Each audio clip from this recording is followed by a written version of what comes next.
Welcome to the Her Story Circle podcast, the podcast that brings you the extraordinary tales of everyday women who are changing the world.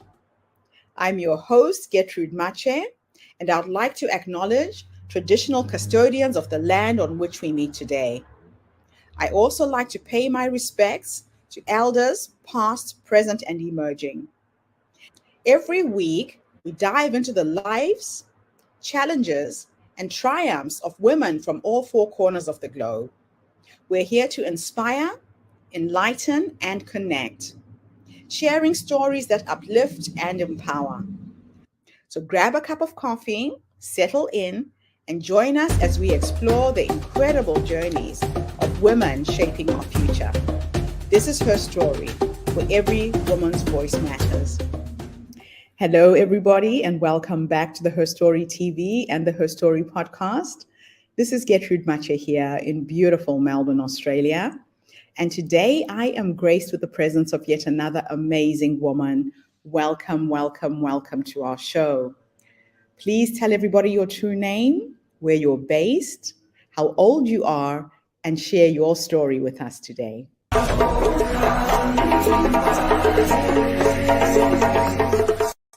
Hi, I am Kathryn Starke. I am based in Richmond, Virginia, USA, and I am 41 years old. I am so honored and excited to be here today. Honestly, Melbourne, Australia was the very, very first location to purchase my very first children's book, Amy's Travels, for their schools. And so just to be a part of her story today in this location makes me very, very excited. I am a former elementary school teacher. I taught first, second, and third grade. And it was when I was teaching second grade that I started telling a story. Amy. I had to teach the 7 continents. There was no book, children's picture book, fictional children's picture book to teach the 7 continents. It was a bunch of nonfiction text, and I wanted an engaging story. And my friend Amy, who happened to be my college suite mate at Longwood University in Virginia, USA, she grew up living on 7 continents. And I thought, well, this is a story that I can tell and teach kids about living around the world, because no matter where you live, you learn about the 7 continents. So after telling the story to my second graders, and I always have taught in inner city elementary schools, high poverty rates primarily, where children really are familiar with what's in their backyard and their community, but thinking about a big, great, vast world in another continent side of their own is a brand new concept. And so being able to tell Amy's Travels was a wonderful way for my kids to learn about global awareness, cultural diversity, and geography. So Amy's Travels became the very, very first. And I wrote and had the book published because I knew that teachers, no matter where they lived in the world, could use this book to teach the 7 continents. And as I mentioned earlier, Melbourne, Australia, there was an educational center in the city, and it was one of the first locations to purchase our book.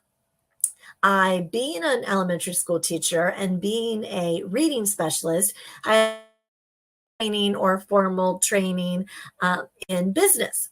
And so when I wrote Amy's Travels, I immediately sent it out to publishing companies and sent the manuscript. And I did this in 2005. And believe it or not, in 2005, children's books were not what everybody was doing unless you were, a Penguin Press or a like Simon and Schuster. It wasn't like it is today, where so many people are able to easily publish children's books.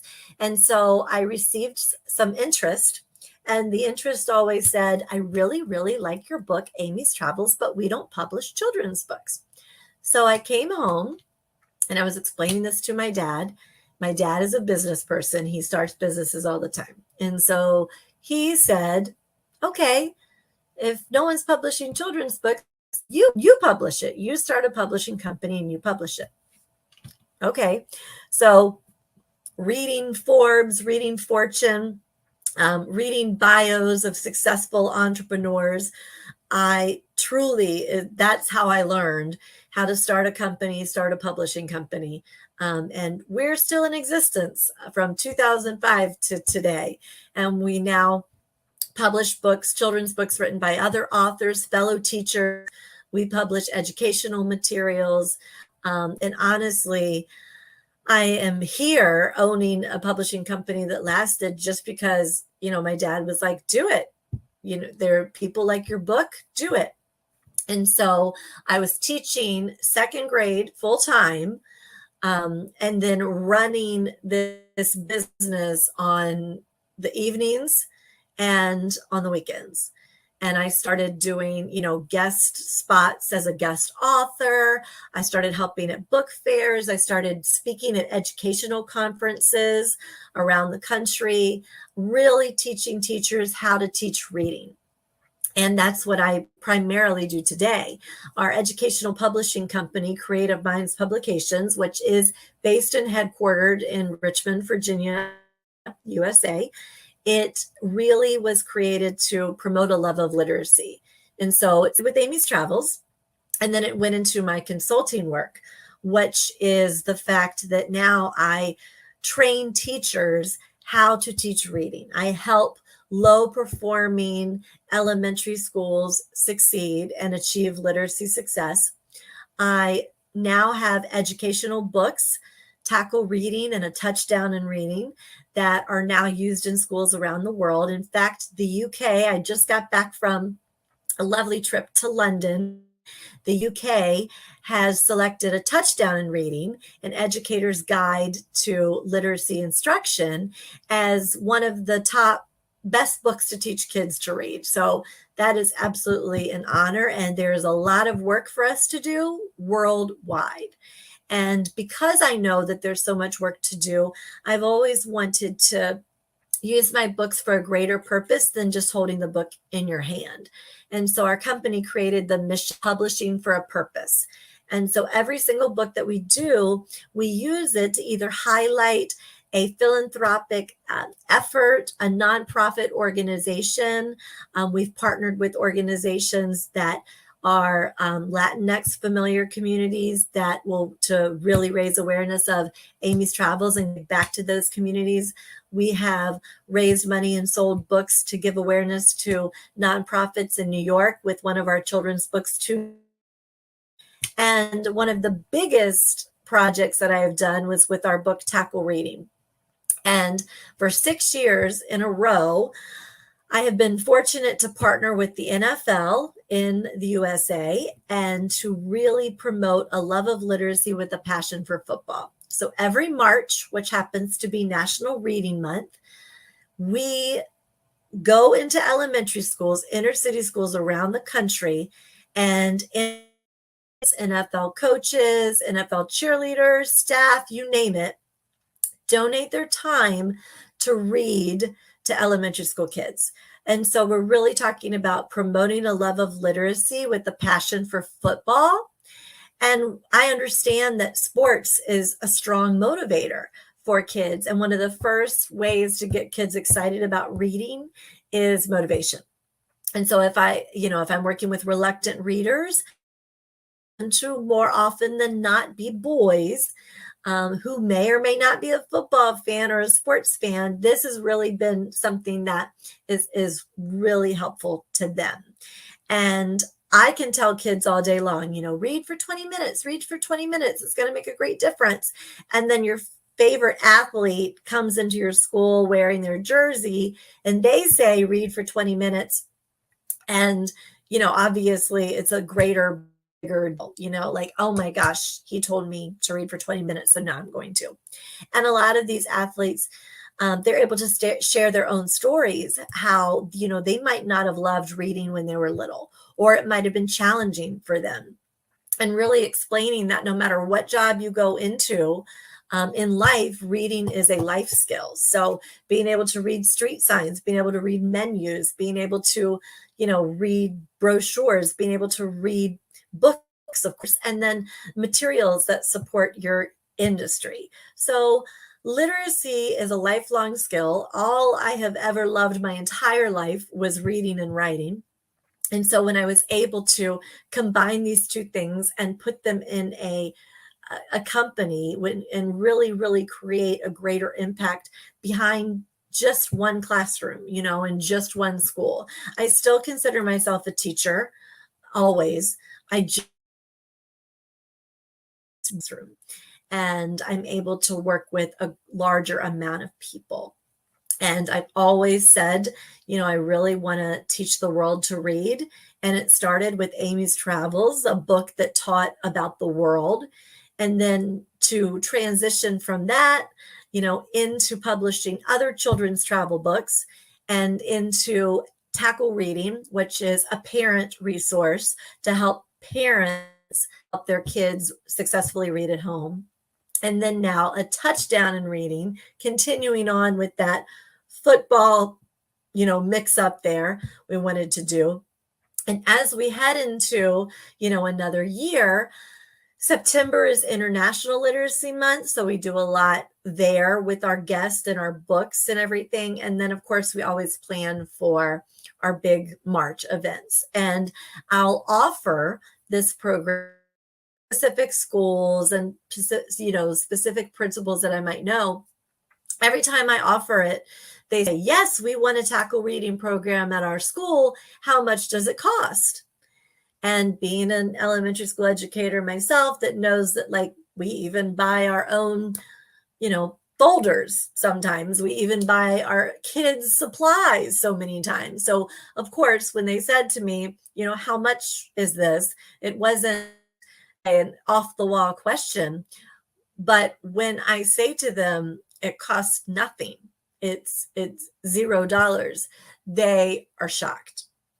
And it is only because these athletes and these teams and current athletes, Hall of Fame players, they are all donating their time to go into elementary schools in their community and read to the kids.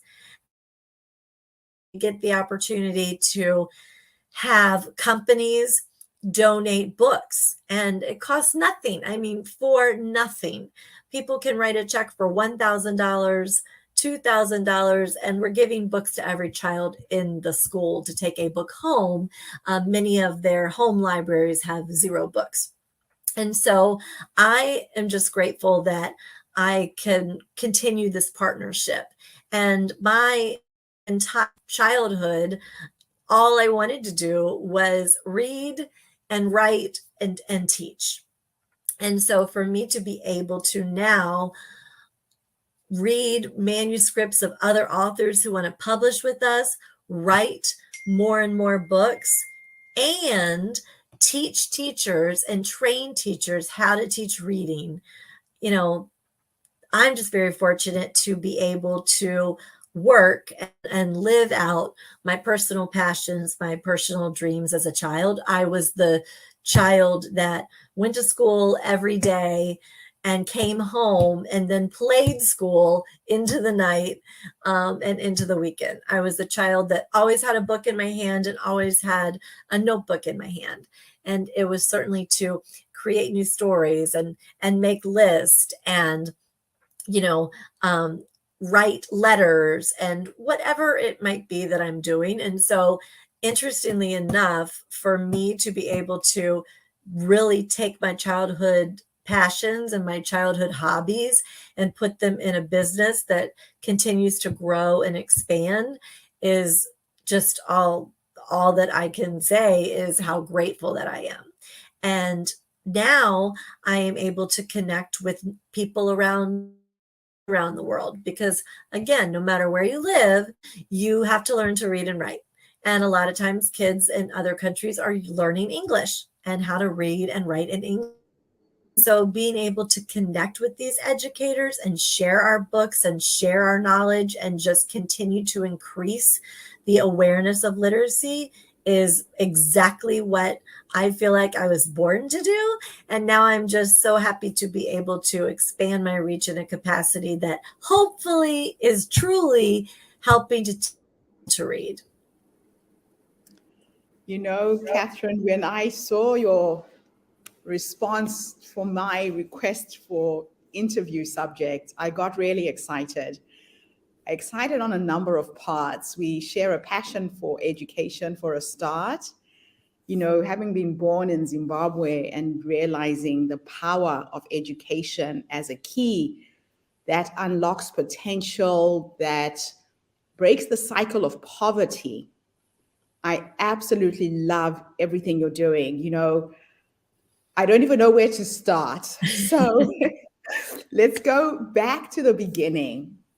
Let's have a little thought experiment. And we're going to go back to the younger you when you were about to publish that first book. You had no idea what you were doing. Fortunately, you had a very wise father who guided you. But if there is somebody who's listening to this interview right now who doesn't have that kind of support, they're scared, they don't know where to start. If you could go back and give your younger self 3 nuggets of wisdom, what 3 nuggets of wisdom would you share? Fabulous question. And I actually think about this often because I look at, new entrepreneurs that are starting out their business today. And I wonder, gosh, if I started today with Instagram and TikTok and all of these things, would it be different? I was very, very reluctant to get on media. I was kind of from the school of, I don't really know if they're your friends. Some people don't talk to you in real life, but then they want to be your friend on Facebook. And I really, really hesitated getting on social media. When I did, the amount of connections that I made, for example, with my book, Tackle Reading, I was on Twitter, I was sharing my book, and I received the most incredible post from somebody who said, I really like your book. I'm in the world of football. I want to talk to you. And she told me who she was. She said her name was Michelle Grimes. And come to find out, her name is Michelle Staubach Grimes. Her father happens to be Hall of Fame Staubach, and she was very instrumental in helping me make a Tackle Reading Day for Dallas Cowboy fans and for the NFL. And so I do believe that we can use social media for a positive. So I don't think that you should ever be reluctant to share your story and share your ideas and share your products on social media. I also know that you are your greatest leader. Like you mentioned, I did have a dad who's like, whatever you want to do, and a mom who raised me. She's a teacher, and they raised us, my 2 sisters and me, to grow up and be whatever you want, but you have to work hard at it. And, but whatever you want to be, just put in the work to do it. And so I have always worked. I am the child that I had to study in elementary school to pass a science and social studies test. Reading, great. Writing, great. Science, social studies, math, I had to work extra hard. And so I really do believe that my intrinsic work ethic is what really makes a difference. You're not going to have people telling you all day, that's great, I like that, I want to see more from you. If you don't have that drive inside you, no one else is going to give it to you. And lastly, you do have to remember that while there may be a lot of people doing your same job, right? There's tons of authors, there's tons of teachers, there's tons of business owners. But when you think about your uniqueness and what special trait you bring is really when you're going to make a difference. So while I do write books, and a lot of people write books, I have been able to really focus on training teachers in reading, really focus on my connection in the football world, really making that work. And then I've always said that I always want to be in inner city schools where I want to spend my time. And so whatever your niche is, that is what you need to follow. And that is what makes you unique. And I'm constantly thinking about those type of things today too, as I continue to move and evolve and change to make an impact. I love that. Yeah, sometimes it's easy to start chasing everything and not narrowing your niche and spreading yourself really thin. But the narrower your niche is, the more impactful you're going to be. So tell me, are your books translated in other languages? Our movement is in 56 countries right now. And I'm always trying to find ways of supporting educators in each of those countries that we have a presence. Absolutely. So currently on 26 countries, on 6 continents. And while we have translated some articles, specifically in Spanish, because Amy's Travels, the main character is Peruvian. While we've done that, we've really focused at this point so far on schools that are adding English as a second language or teaching kids to read and write in English. Our children's travel series takes place on a safari in Africa, in London, England, another book in New York City, and a forthcoming book in Ireland, and one in Paris. So we love to definitely increase our presence as far as traveling through books. I love that. I love that. Now, as far as educating teachers are concerned, we have a podcast that's coming up in the next couple of months called The Power of Education. And our educators need people like you to show them how to do what you've just talked about. Do you have a video program? How are people accessing your knowledge and your skills? Yeah. So I was reluctant to social media for a while. I was reluctant to do, a webinar and put all of my things down. Honestly, I have put every tip and trick of teaching reading in my book for teachers, A Touchdown in Reading, an educator's guide to literacy instruction. And beyond that, I now do virtual webinars. So looking under my name and my web page, you can actually bring my webinar to your school as a training. You can bring my in-person, I do travel as well, into schools too. I find that, teachers are spread so thin. You go to undergrad and you learn everything from classroom management to data analysis and assessments, and then reading, writing, math, social studies, science. And so how can you be great at one thing unless you go back and get your master's in teaching? So I've definitely found that, the resources that I've created, thanks to being able to work with teachers, honestly, it's all about increasing their confidence and their competency in the teaching of reading. So I do invite everybody to just start with one of my books and then see how, we can further support you and your strengths and your challenges to make your school year as delightful as possible. Absolutely love that. Now, can you share with me, maybe via email, the link to your first book? Is it electronic? Because most of our people are in Africa and it will be too expensive to ship the book. Yep. And also the webinar series. Yes. Any information you can send us, that would be really useful. Now, one of our social impact projects is to build libraries in Africa. Yes. So as you know, I'm from Zimbabwe.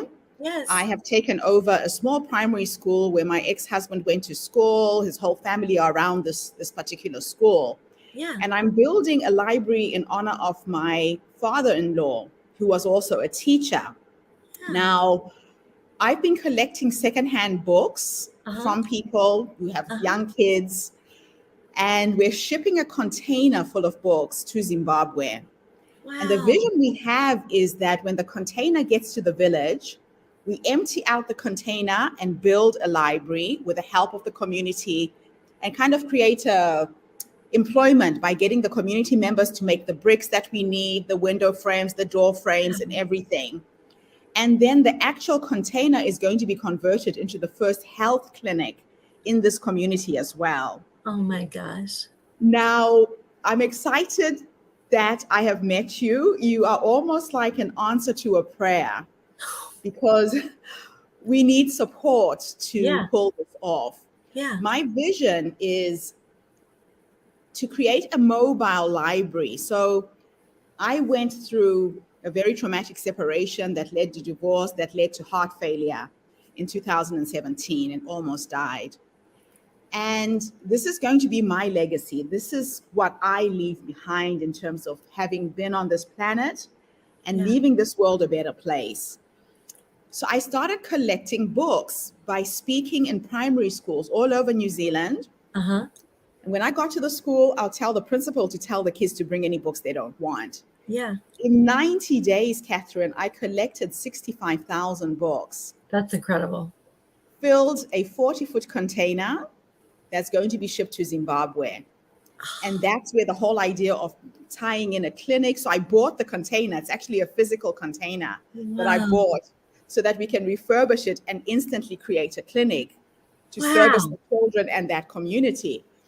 But we need support. We need help. Yeah. My vision is to then buy a truck, because 65,000 books for 300 children is a lot. Yes. But there's so many schools scattered in that region. We'll create a mobile library that will go to all the primary schools, and all the children in that region can borrow books and give them back.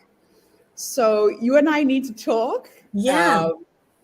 That is a big project, because we're going to start in Zimbabwe, South Africa, Zambia. We'll start in the southern part of Africa and move all the way up north. Wow. So we have a presence in every African country. Yes. And teachers in every African country as well. So this is why I'm really inquisitive to see how you can help and support our educators and help us educate more kids. Yes. I mean, you're matching with my mission of we have to teach the world to read. And so your legacy to teach the world to read is incredible. I'm thanking you already, because that's amazing. And this morning, I was just having a meeting with a group of women in Bolivia, all Spanish speaking, who have just come onto our platform. There's 30,000 of them, some in the US, some scattered around the world, but mostly in Bolivia. Yeah. And again, working with their educators to bring reading material into these indigenous schools. Yeah. And then the other piece is diversity books. Mm-hmm. I work with indigenous communities all over the world, and there's a wealth of knowledge and stories that can be learned from indigenous people. Yes. I'm writing a children's book on the Ubuntu philosophy. Oh my gosh. And I will need your support to get it into schools, because the pillars of Ubuntu are empathy, compassion, collaboration, connection, and community. And those are basic principles that apply to anyone in any life. Yes. So we will connect. I'm really, really excited about what you've done. It's so inspiring, Kathryn. I wake up every day, and these are the kind of stories I want to share, the kind of stories our community needs to hear. Yeah. You started with an idea, you brought it into conception, and now you look back years later, you've got the successful publishing company, and it's because you had belief in yourself. That wouldn't have happened. Yes. So my next question is this. If time was an illusion and I could take you into the future, you're now 100 years old, you're sitting in your rocking chair on your porch, surrounded by your children, your grandchildren, your great-grandchildren, your dogs, your cats, whoever is around you at that time. If you could go and have a conversation with that woman, this wise woman who's led you to that point, based on how you're living your life right now, what would you say to her? I ask this question to everyone I interview Yeah. because a lot of women don't realize that that wise woman is already within them. She's already inside. We just have to tap into the energy and the knowledge that we've come into this world with and use it. Wow. So, what would you ask your future self? 1,000 things. I have 1,000 questions because I am one of those people that, really likes to plan and really likes to set a vision and then achieve it. And then when something doesn't happen on my timetable, I get, I keep going because the only thing you can do is to keep going. But I was reading something the other day about how one of the greatest things you don't have control over is of your efforts and the future. And I think for somebody like me who always feels like I'm not doing enough, I always feel like I could be doing more. I hope that the 100-year-old version of me reminds me that I am doing exactly what I'm supposed to, and I'm doing it at a rate and a pace that makes sense, and that I am actually helping teach the world to read in some capacity. And I would love to know that at 100, you don't need anyone like us anymore because the world is full of literate learners.